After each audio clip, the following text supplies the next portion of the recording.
Bonjour et bienvenue dans ce nouvel éclair d'infos. Pour cette nouvelle émission, nous allons essayer de savoir ce que Tesla nous prépare pour la rentrée, parler de la mise en production de la Fisker Ocean et terminer par la situation critique que rencontre le plus virulent des Tesla killers autoproclamés, Lucid Motors.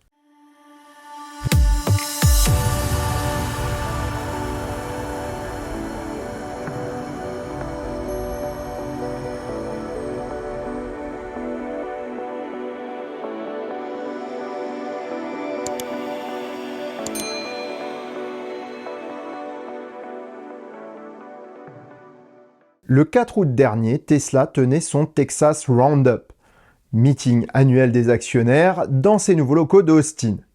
Elon Musk était présent et comme à son habitude, il a laissé échapper quelques bribes d'informations qui pourraient bien nous donner des indices sur les annonces futures du constructeur. En premier lieu, c'est au niveau de la partie 2 de l'I-Day que des annonces se préparent. Le 30 septembre prochain, en effet, l'événement devrait permettre à Elon Musk de faire de grandes annonces, en particulier sur Optimus, le Tesla Bot.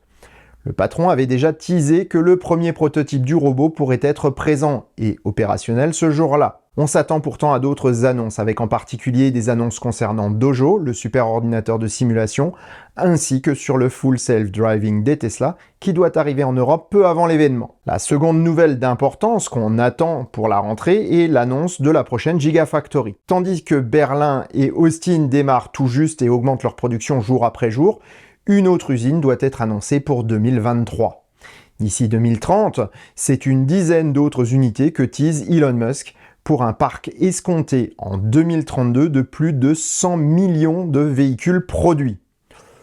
Si l'homme est connu pour ses annonces optimistes sur les sorties de nouveaux véhicules, il a toujours réalisé en temps et en heure ses promesses de volume. Gageons qu'il saura faire tenir le cap à l'entreprise pour y parvenir. Enfin, dernier sujet sur lequel on peut s'attendre à des mises à jour, le Cybertruck. Elon Musk a bien annoncé que le prix de 2019 ne pourra pas être maintenu. Et on peut le comprendre. Comme il l'a très bien dit, nul ne pouvait anticiper les crises actuelles et les conséquences en termes d'inflation qui en découlent. À ce jour, le Cybertruck est l'un des produits les plus décriés de l'histoire de Tesla, mais aussi celui qui a donné lieu aux plus nombreuses analyses de ses prototypes. Pourtant, Elon reste très laconique sur son bébé et nous gratifie à chaque fois d'un sourire en coin lorsqu'il évoque le pick-up. De là à penser qu'une grosse surprise nous attend, il n'y a qu'un pas que j'aimerais bien franchir en fait. Je vais donc me hasarder à une petite prédiction. Le Cybertruck serait bien le monstre qu'on nous présente avec ses 4 moteurs, ses 4 roues directrices et tout le tout-team. Il représentera bien une nouvelle étape de l'évolution du process de production de Tesla avec des castings encore plus grands et plus généralisés. Pourtant, dans sa version US, il sera gros, très gros. Il sera à la limite des règles européennes et asiatiques sur l'homologation des véhicules légers. Je table pour ma part sur 2,8 tonnes à vide. Maintenant, imaginons. Prenez la plateforme du modèle Y avec ses moteurs, suspension et toute l'infrastructure technique. Vous y ajoutez des suspensions pneumatiques et un exosquelette en acier inoxydable. Vous utilisez un maximum de pièces déjà existantes. Il ne faudrait, si l'on s'en tient aux affirmations d'Elon Musk, que peu de place pour plier et assembler une coque de Cybertruck. Ce qui pourrait bien prendre place dans l'extension en cours qui est actuellement en projet pour la Gigafactory de Berlin. En lui ajoutant des éléments spécifiques pour faciliter l'homologation en Europe et en Asie, Tesla disposerait d'un Cybertruck Wolverine ou petit Cybertruck à peu de frais. Nul doute que les ingénieurs européens étudient déjà cette éventualité, mais qu'il est encore trop tôt pour dire si le produit arrivera jusqu'au stade de la production et de la commercialisation. En tout cas à suivre. Décidément, on retrouve toujours les mêmes têtes dans les éclairs d'infos. Henrik Fisker est de celle-là, et aujourd'hui, c'est pour une bonne nouvelle.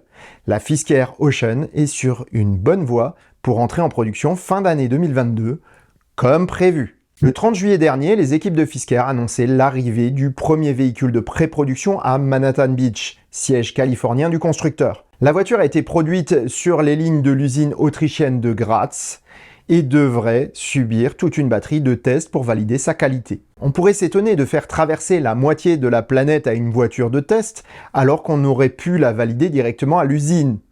Enfin ça, c'est si l'usine avait été une usine Fisker, mais ce n'est pas le cas.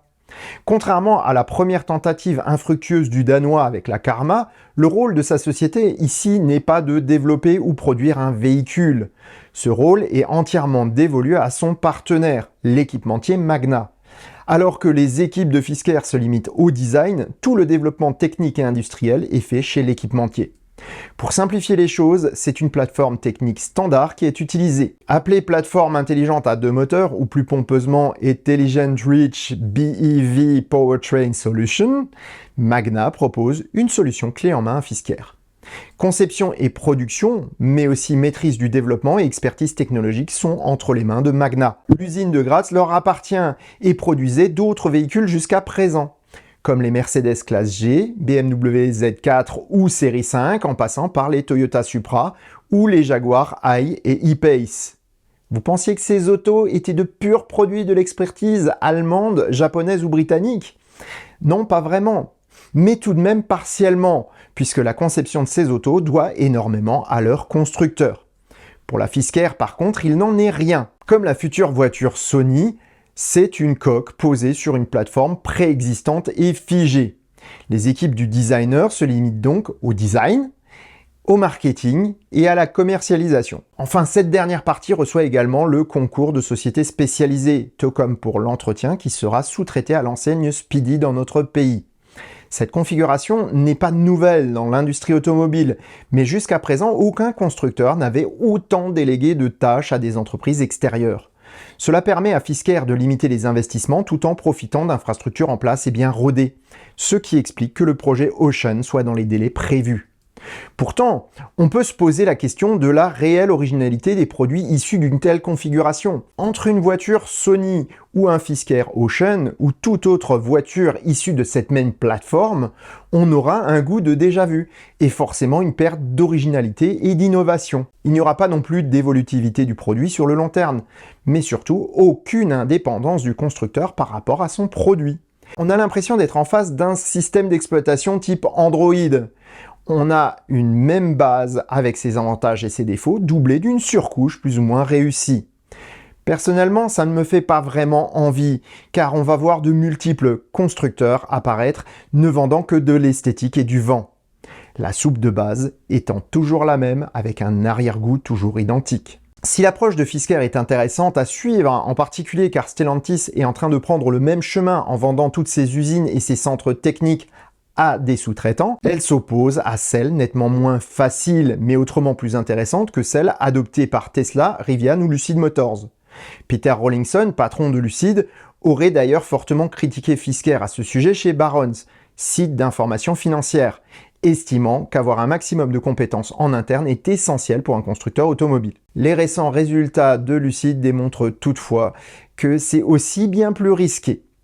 La transition est toute trouvée pour parler de Lucid Motors et de la présentation de ses résultats du second trimestre 2022 qui laisse transparaître un malaise grandissant chez le constructeur américain. En effet, contrairement à d'autres entreprises, Lucid ne donne pas les chiffres de la même manière chaque trimestre. La production du Q1 avait été omise par exemple, tandis que là, le rapport financier nous annonce la production sur 6 mois. Certains chiffres sont compliqués à analyser car le constructeur jongle de rapport en rapport avec des chiffres d'investissement ou de coûts prévisionnels pour éviter de dévoiler les valeurs brutes. Le rapport du Q2, d'ailleurs, ne met pas en parallèle les chiffres du Q1, mais bien ceux de l'année dernière qui n'ont aucune valeur. Ceci oblige à une gymnastique mentale pour comparer les chiffres et à aller chercher l'information. Tout ceci rend la communication de Lucid extrêmement floue. On a l'impression qu'il nous cache quelque chose. Et comme dit la sagesse populaire, si c'est flou, c'est qu'il y a un loup. On pourrait pourtant se dire que l'entreprise avance. Les liquidités disponibles en cash ou mobilisables s'élevaient à près de 6 milliards de dollars en mars dernier. C'est 1 milliard de moins pour ce trimestre, ce qui est une baisse relativement contenue pour une entreprise en plein investissement. Le chiffre d'affaires se monte à 97 millions de dollars pour le second trimestre, contre 57 pour le premier. C'est une belle progression si on parle en pourcentage, mais représente pourtant une baisse du prix à la voiture. En effet, Lucid a terminé la livraison de sa Dream Edition et doit désormais compter sur la version Grand Tourisme moins chère pour développer son chiffre d'affaires. Le prix moyen par voiture tombe donc de 160 000 à 145 000 dollars. En parallèle, les pertes d'exploitation baissent un petit peu en se stabilisant à un montant d'un peu moins de 560 millions de dollars, tandis que le trimestre dernier se situait à un niveau plus proche de 600 millions. La différence n'est quand même pas significative, et ceci c'est faute à la production. La production annoncée, en effet, depuis le début de l'année est de 1400 véhicules pour des livraisons de 360 autos au premier trimestre et 697 au second. Malgré la progression notable, ces chiffres commencent à inquiéter.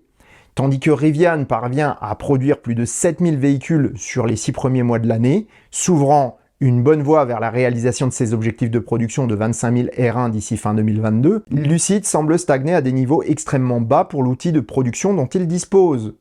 Pire, Lucid baisse ses prévisions de production à 6-7 000 unités en 2022, alors que l'ancien objectif était de 12-13 000, qui était déjà la moitié du précédent qui datait de fin 2021.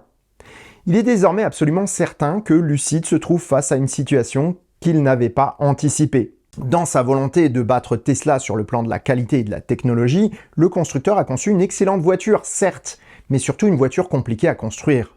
Les hauts standards de qualité voulus par Peter Rawlinson forcent les fournisseurs à des standards tout aussi élevés. Cela débouche sur des cadences lentes et des prix de fourniture peu en rapport avec le prix réel de vente de l'auto. Comme je l'avais expliqué il y a quelque temps lors de ma mise en parallèle des résultats de Tesla, Rivian et Lucid, c'est la montée en cadence de la production qui pourrait assurer la rentabilité. Rivian est en train de réussir son pari, avec en plus l'apport des vannes Amazon pour attirer les contrats des équipementiers, comme j'en ai parlé la semaine dernière. De son côté, les volumes actuels et prévisionnels de Lucid n'attirent plus autant les fournisseurs, qui vont se tourner vers des entreprises plus prometteuses.